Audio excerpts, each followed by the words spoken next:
Funding for this program is provided by Annenberg CPB to advance excellent teaching. As the pressure of the barbarians increased, the Roman emperors grew more despotic while their citizens grew more impoverished.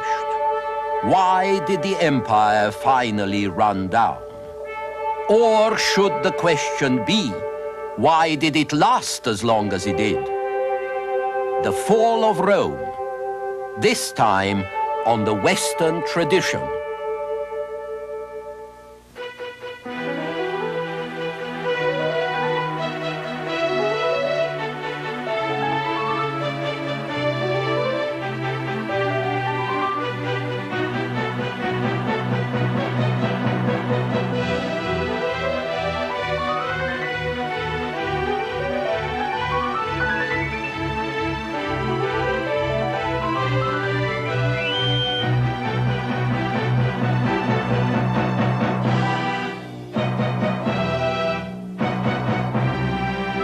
And now UCLA professor Eugen Weber's continuing journey through the history of Western civilization. Last time we talked about the barbarian tribes which contributed to the decline of the Roman Empire, and also about the measures the emperors took to oppose them, which led to further decline. But when you talk about the barbarians, you have to put them in perspective. The population of the empire in the 3rd and 4th centuries was only between 50 and 65 million people, and this was for a realm that ran all the way from the Tyne River in northern England to the Euphrates. So the barbarians were able to have an impact far beyond their numbers. Tribes of Germans and Huns might vary in size between 50,000 and 100,000 people, which meant between 5,000 and 20,000 warriors. But the indigenous populations were also small, and so were the Roman armies. As soon as one gang of barbarians was eliminated or assimilated, another came along, and then another. Some of the Roman emperors tried to position their troops so that they seemed to be everywhere at the same time, but this wasn't always an easy trick to pull off. After mid-3rd century, when the barbarians were everywhere, urban life changed radically for the worse. Towns used to be large, open centers of life and culture. But as you can see from this plan of a Roman town in Silchester, England, now they contracted and turned into fortified enclosures. You can still see the general lines of the town today. Extremely compact and easy to defend.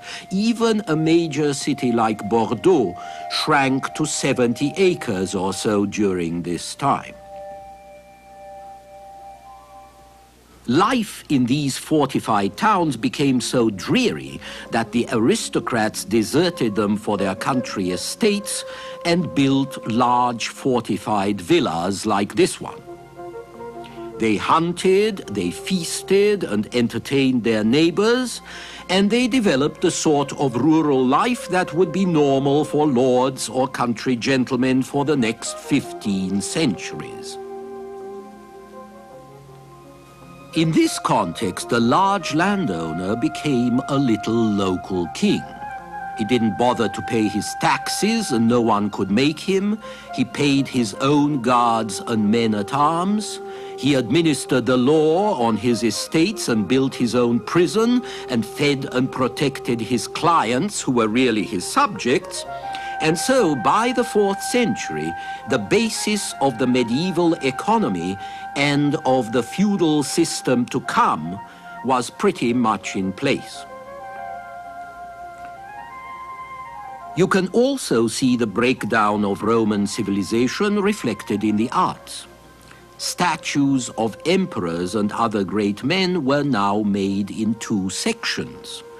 A standardized body that could be imitated and shipped anywhere, and a particular head which tended to look more and more like a shepherd who has eaten his sheep. And the classic calm had given way to a pathetic expressionism. The elegant naturalism of Hellenistic art had been replaced by cruder figures, still classical, but stiffer, rougher.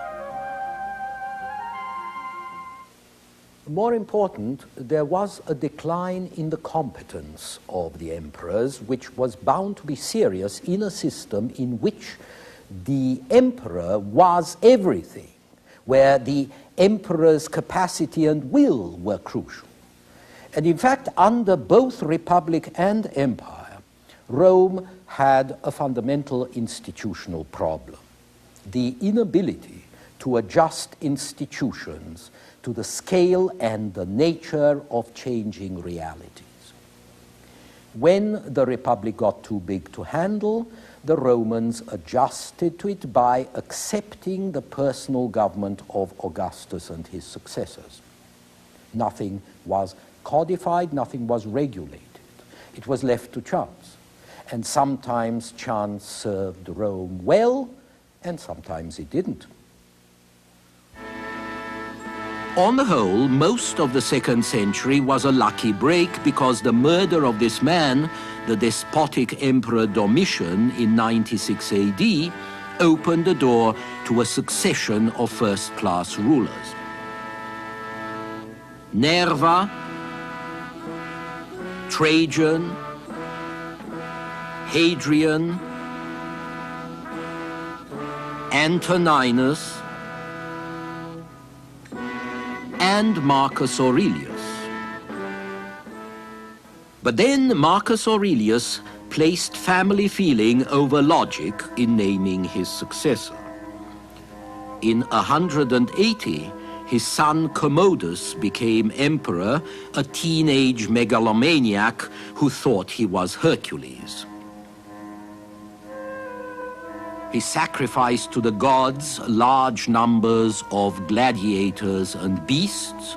He kept a harem of 300 female concubines and as many males, and he was finally assassinated. Good riddance. Commodus, depicted here as Hercules, opened a series of regimes in which brutish efficiency alternated with more or less absolute madness. It was a time when personal oppression could only be remedied by personal initiative, mainly in the shape of rebellion and murder. And since neither murderers nor victims could measure up to the immense problems the empire posed, things were bound to fall to pieces eventually. Part of the reason why it took so long lies in the maxim of Septimius Severus, who was emperor from 193 to 211. Severus told his sons, "Be united, enrich the soldiers, and scorn the rest." This was good advice, but it couldn't keep his son Alexander from being murdered by conspirators in his own army, and it couldn't prevent his grandson, Heliogabalus, from turning into a homosexual eccentric who gave himself up to debauchery. Heliogabalus became emperor in 218 at the age of 14, and he ruled only 4 years. He made the mistake of forgetting to pay his soldiers enough attention, and he was killed by his own Praetorian guards in a barracks latrine in a plot hatched by his own family. In fact, the whole 3rd century appears as a very dark period in the history of the empire, a period of anarchy during which the Praetorian Guard and the provincial armies contended to place their respective candidates upon the imperial throne, the office of emperor being auctioned off to the highest bidder. Behind this decay, there were also important social divisions. legions. From the beginning of the 3rd century on, the army consisted almost entirely of peasants from the less civilized parts of the empire. And these peasant soldiers were in violent opposition to the urban middle classes who had provided the leadership in the Augustan Empire.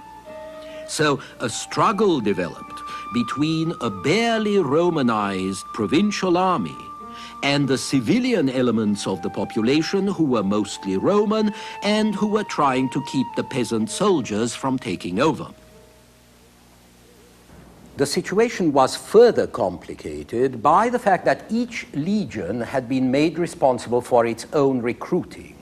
Remember that most of these legions were permanently quartered on the frontiers, which meant that they would naturally draw recruits either from their immediate locale or else, and even more likely, from barbarians across the borders.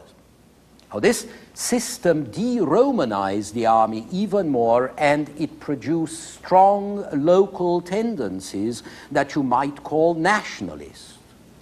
Soon, the army of Gaul or of Illyria wanted its particular leader as emperor and no longer felt the old sentiment of imperial patriotism for a cosmopolitan kind of Rome.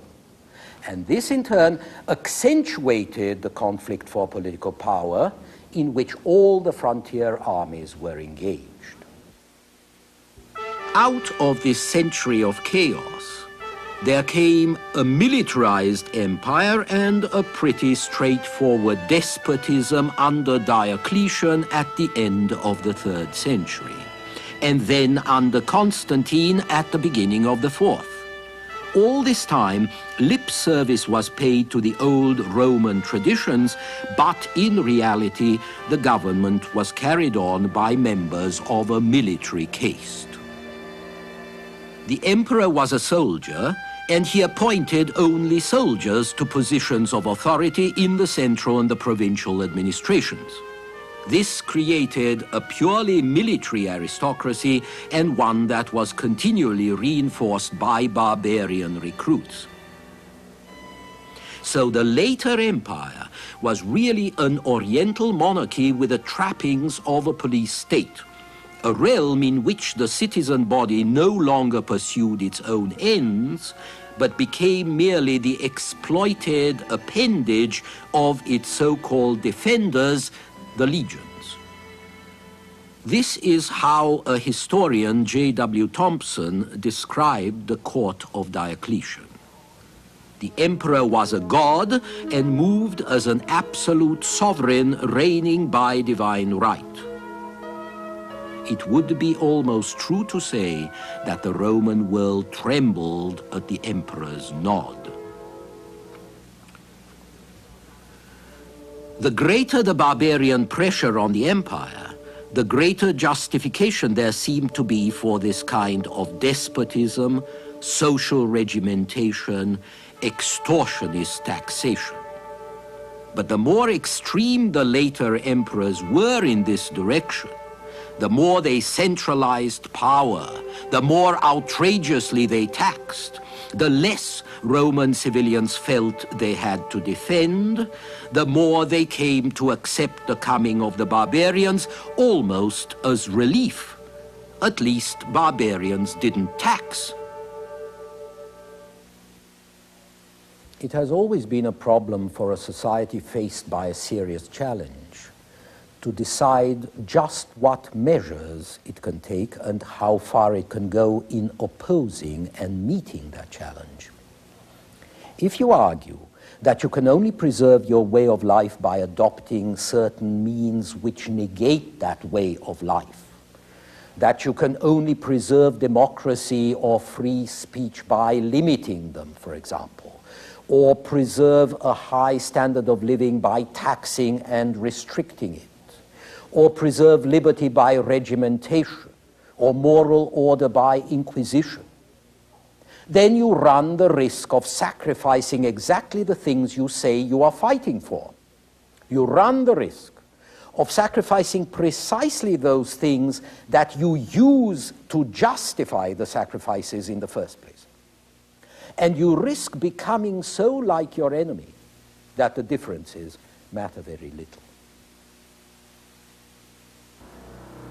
In the case of Roman society from the 4th century on, most of the civilians were less well off than the barbarians across the Rhine, especially if we set aside the small educated aristocracy leading a rather precarious existence in provinces like Gaul or North Africa.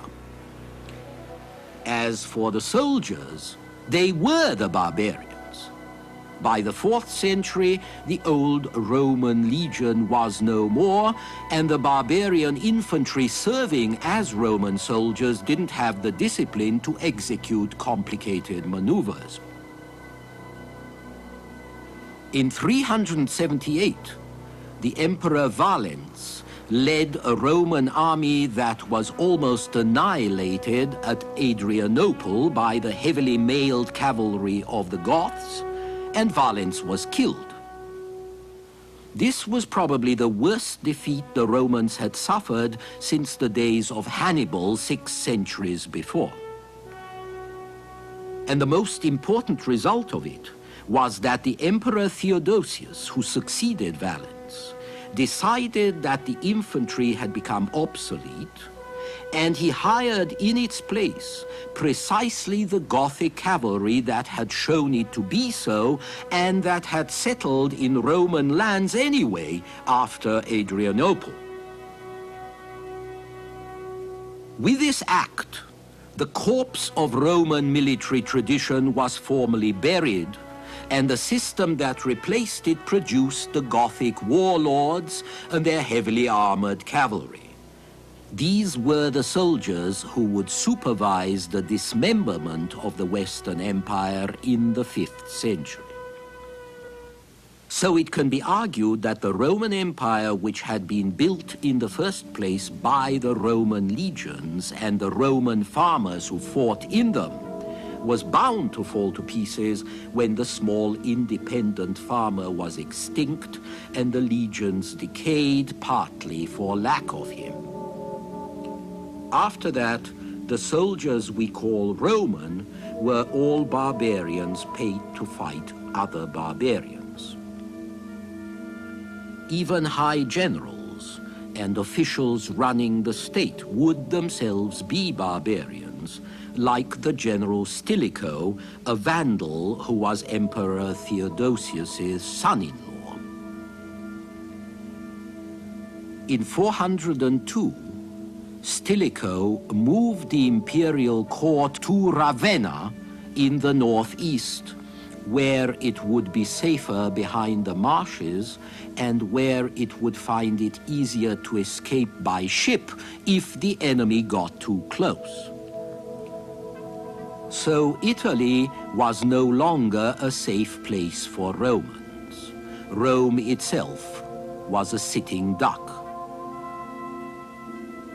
And indeed, within a few years of the move to Ravenna, the inconceivable happened. In 410, an army of Goths under the command of Alaric, their king, entered the city and sacked it.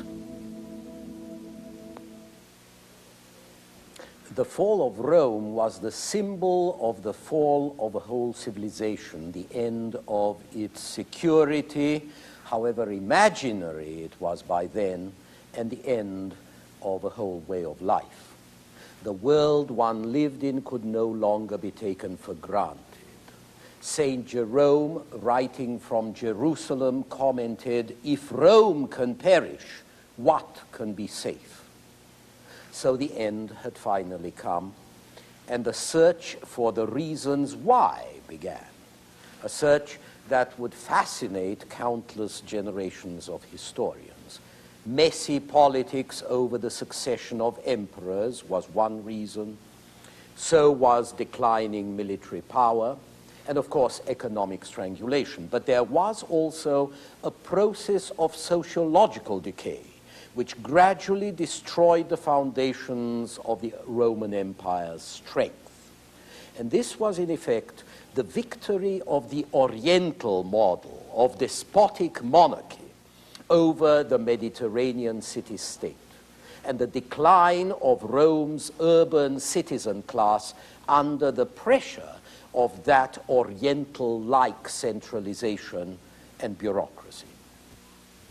To understand why that happened, we have to keep in mind that the Roman Empire had never possessed a really homogeneous culture.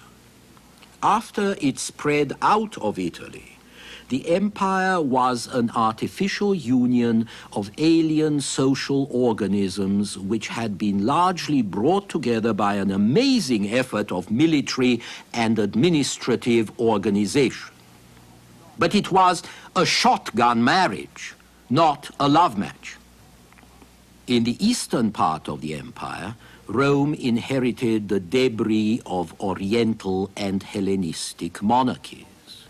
In the west, Rome conquered and assimilated the tribal societies of European barbarians. Although there was a community of culture between cities, the Hellenistic cities of the east and the Latin cities of the west, this unity was superficial and it was mostly limited to a privileged class. It was a society of consumers based on slave labor and on the exploitation of subject classes and subject peoples. As soon as this privileged class was ruined by the economic crisis of the 3rd century and by the loss of its political privileges, the underlying differences between the eastern and western parts of the empire emerged as strong as ever. As it turned out, the West disintegrated totally and only the East survived with its firm base at Constantinople. And that was because the Eastern Empire was more compact and better able to defend itself, but also because the autocratic traditions of the East, even though they destroyed Rome's urban citizen class, were still better suited to running an empire than the decentralized, divisive tribalism of the West being revived by the incoming barbarians.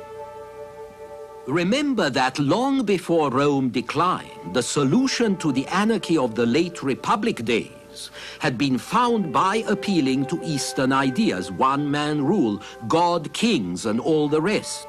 The Augustan restoration wouldn't have been possible without it.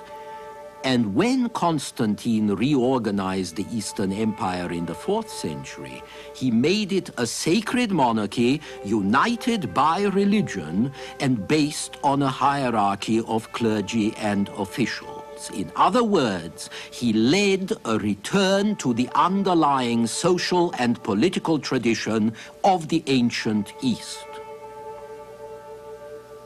In the provinces of the West, however, this tradition was absent. The Western peoples had more in common with the warrior tribalism of the North, with men like this, a Dacian from north of the Danube, than they did with the theocracy of the East. And so eventually the leadership of Western society fell into the hands of barbarian chieftains. Of the greatness that was Rome, only ruins and memories and myths were going to survive in the West. All this took a long time to happen, of course. Even before Rome passed on the torch to Constantinople, she lasted far more centuries than the United States have lasted so far. So perhaps the question shouldn't be, why did the empire come to an end? Since all ancient empires explode or collapse when they get over a certain size and a certain age. Instead, we should probably ask, how come it lasted as long as it did? And there, your guess is as good as mine. Perhaps the long, desperate resistance of emperors and generals and ordinary people may have had something to do with the belief that the Roman Empire represented the last empire, and that as long as the Roman Empire lasted, the end of the world would not take place. They believed that the empire was the last age of humanity. When it fell, that would be the end of mankind and the last judgment would be upon us. So there was good reason to keep it from ending. There was good reason to pretend that it was alive even when it was dead, and then to revive it as soon as possible, as it would be revived when Charlemagne was crowned Roman emperor in Rome on Christmas Day of the year 800. And although the Holy Roman Empire of Charlemagne and his successors was neither holy nor Roman nor really an empire, it was going to keep the myth going another 1,000 years. But that's another story for another time.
Funding for this program is provided by Annenberg CPB to advance excellent teaching.